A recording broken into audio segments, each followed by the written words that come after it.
Hari ini saya datang bukan nak mengulang-ulangi perkara ini, dan tak ada niat langsung nak usik sesiapa.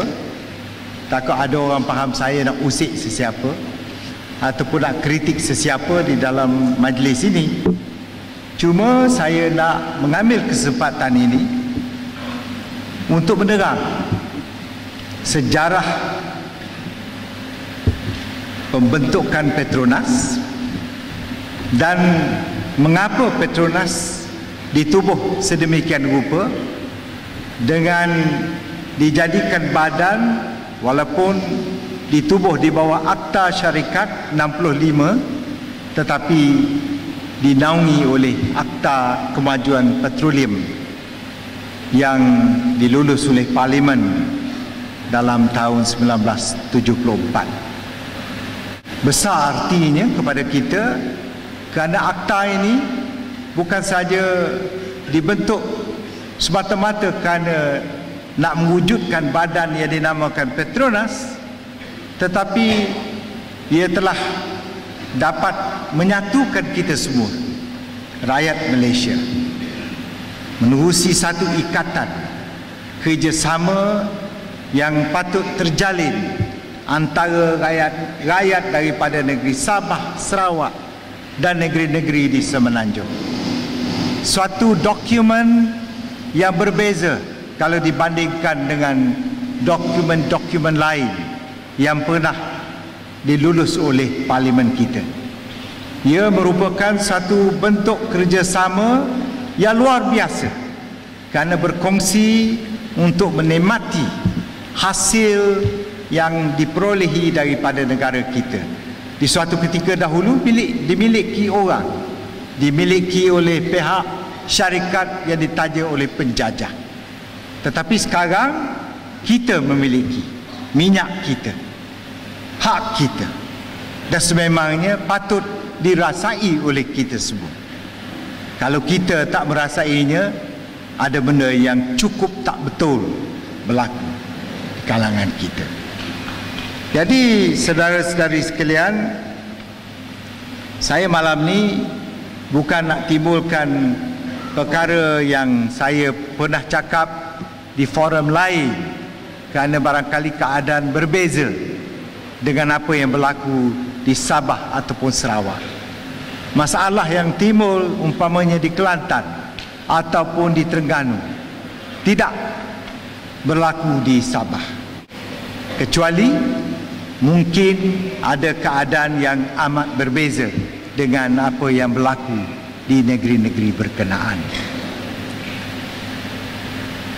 Tahun 1974 merupakan satu daripada tahun-tahun yang amat bertuah bagi negara kita, kerana tahun 70-an jugalah telah membuka lembaran baru bagi negara kita. Allahyarham Tun Razak, pemimpin kita tempoh hari yang menjadi Perdana Menteri kedua negara kita, telah membuat banyak rancangan untuk mengokohkan bukan sahaja perpaduan antara kita tetapi juga memajukan masyarakat dan negeri-negeri dalam persekutuan ini. Saya suka nyatakan di sini, pada awal tahun 70-an selepas sejarah hitam melanda negara kita menerusi peristiwa buruk kerana rusuhan di Kuala Lumpur dalam tahun 69, kita telah digambarkan dengan berbagai-bagai rancangan dan cadangan untuk kita memulih balik bukan sahaja imej tetapi kedudukan negara kita. Umpamanya dalam tahun 72, saya ingat saya dihantar 71 maaf, saya dihantar ke negeri China mengepalai rombongan terdiri daripada semua kaum termasuk dari Sabah dan Sarawak juga, untuk menemui para pemimpin besar di negeri China supaya memulakan rundingan untuk mengadakan hubungan diplomatik dengan negeri China, sekaligus menamat permusuhan antara kita dengan komunis China, menamat ancaman terhadap negara kita kerana gerombolan komunis yang mengancam bukan saja keselamatan tanah Melayu tetapi juga di kawasan rantau ini. Jadi ini semuanya permulaan kepada perdamaian untuk kita memulakan era baru dalam pembangunan tanah air. Dan bermula dengan itu juga Tun Razak telah menganjurkan pakatan baru dalam sistem politik kita apabila mengajak semua parti-parti politik di seluruh tanah air bersatu di bawah naungan apa yang dinamakan Barisan Nasional. Dan naungan itu telah memberi nafas baru kepada tindak tanduk politik baru supaya bekerjasama untuk membangunkan masyarakat dan negara. Tidak lagi kita bersengketa sesama kita kerana pahaman ideologi yang agak berlainan tanpa memikirkan masa yang kehabisan oleh kerana kita diputar belit oleh arus sentimen dan emosi semata-mata. Dan oleh kerana itu jugalah kita telah melangkah ke depan dengan cadangan untuk melancarkan rancangan pembangunan baru, iaitu rancangan Malaysia kedua, untuk kita mendapat satu polisi baru bagi menghapuskan kemiskinan dan menyusun semula masyarakat agar orang yang ketinggalan akan dapat dibawa ke arus perdana dan orang yang miskin akan diberi pembelaan sewajarnya supaya tidak lagi kita berhadapan dengan masalah sebagaimana menyebabnya tercetus pergaduhan antara kaum dalam tahun 1969 itu. Jadi pendek kata, inilah bibit-bibit permulaan untuk memulakan era baru dalam pembangunan tanah air.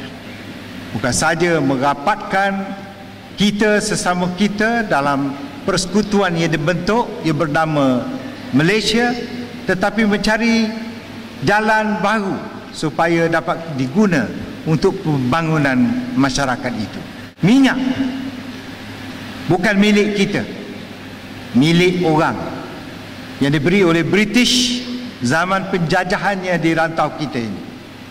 Dan saya ditugas apabila dipanggil oleh Tun Razak mencari jalan bagaimana dapat kita mengambil balik minyak daripada British dan cari jalan bagaimana dapat kita mengawal minyak yang nak kita milik ini.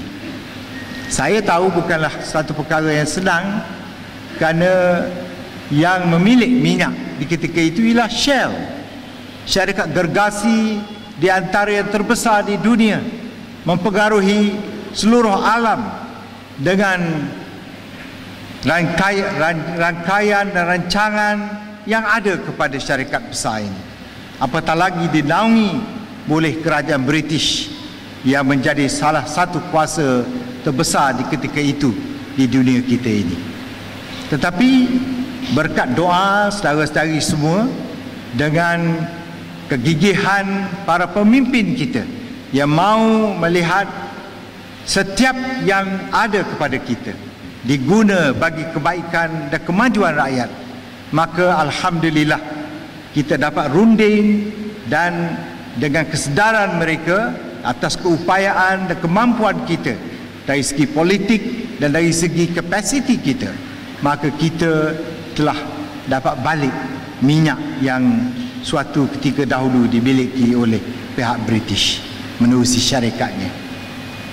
Jadi apabila minyak ini diperoleh oleh kita, maka sepatutnya tidak ada masalah lagi bagi kita kerana minyak merupakan suatu sumber baru untuk pembangunan di mana-mana sekalipun. Oleh kerana negara-negara industri memerlukan kepada bahan ini, bahan bakar ini yang sememangnya menjadi bahan yang penting dalam kemajuan dan taraf hidup rakyat negara mereka.